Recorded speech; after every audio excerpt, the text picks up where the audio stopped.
पश्चिम बंगाल विधानसभा चुनाव के नतीजों के बाद अब लड़ाई सड़क से निकलकर सुप्रीम कोर्ट तक पहुंच गई है। तृणमूल कांग्रेस यानी टीएमसी ने चुनाव आयोग की स्पेशल इंटेंसिव रिवीजन यानी एसआईआर प्रक्रिया को लेकर सुप्रीम कोर्ट में बड़ा दावा किया।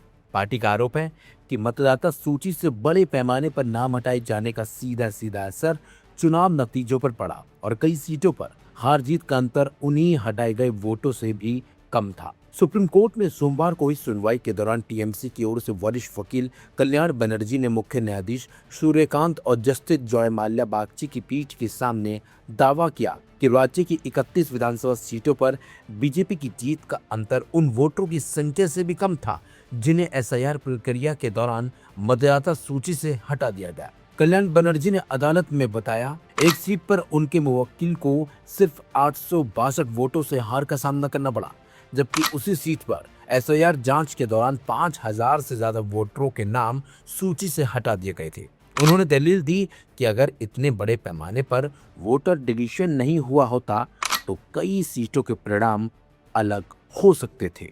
टीएमसी ने कोर्ट में ये भी दावा किया कि बीजेपी और तृणमूल कांग्रेस के बीच कुल वोटों का अंतर करीब 32 लाख का था, जबकि मतदाता सूची से नाम हटाने के खिलाफ लगभग 35 लाख अपीलें अभी भी लंबित है। पार्टी का कहना है कि जब तक इन अपीलों पर अंतिम फैसला नहीं हो जाता तब तक कई चुनाव परिणामों की वैधता पर सवाल बना रहेगा। सुनवाई के दौरान जस्टिस जॉय माल्या बागची की पहले ही एक टिप्पणी का भी हवाला दिया गया, जिसमें उन्होंने कहा था कि अगर किसी सीट का जीत का अंतर हटाए गए वोटों की संख्या से कम है तो ऐसे मामलों की न्यायिक जांच जरूरी हो सकती है। इसी आधार पर टीएमसी ने कोर्ट से मामले में हस्तक्षेप की मांग की। हालांकि सुप्रीम कोर्ट ने तुरंत कोई बड़ा आदेश देने से साफ तौर पर इनकार कर दिया।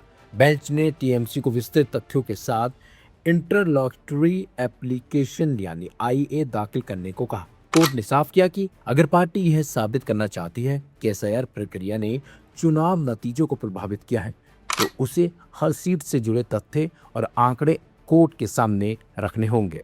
दूसरी तरफ चुनाव आयोग की ओर से पेश वरिष्ठ वकील दामा शेषाद्री नायडू ने तर्क दिया कि इस तरह के विवादों का सही कानूनी रास्ता चुनाव याचिका दाखिल करना है, न कि सीधे सीधे सुप्रीम कोर्ट में आना। आयोग ने कहा कि चुनाव परिणामों को चुनौती देने के लिए कानून में पहले से स्पष्ट प्रक्रिया मौजूद है। इस दौरान वरिष्ठ वकील मेनका गुरुस्वामी ने अदालत को बताया कि अपीलीय ट्रिब्यूनलों में लंबित मामलों की संख्या इतनी ज्यादा है कि मौजूदा रफ्तार से उन्हें निपटाने में करीब 4 साल लग सकते हैं। इसमें सुप्रीम कोर्ट ने कहा कि उसकी प्राथमिकता यह सुनिश्चित करना होगी कि लंबित अपीलों का जल्द निपटारा हो सके। सुनवाई के दौरान ये भी मुद्दा उठा कि कलकत्ता हाई कोर्ट के पूर्व जस्टिस टीएस शिवज्ञानम ने अपीलीय ट्रिब्यूनल के सदस्य पद से इस्तीफा दे दिया। इस पर मुख्य न्यायाधीश सूर्यकांत ने कहा कि अदालत किसी व्यक्ति को पद पर बने रहने के लिए मजबूर नहीं कर सकती।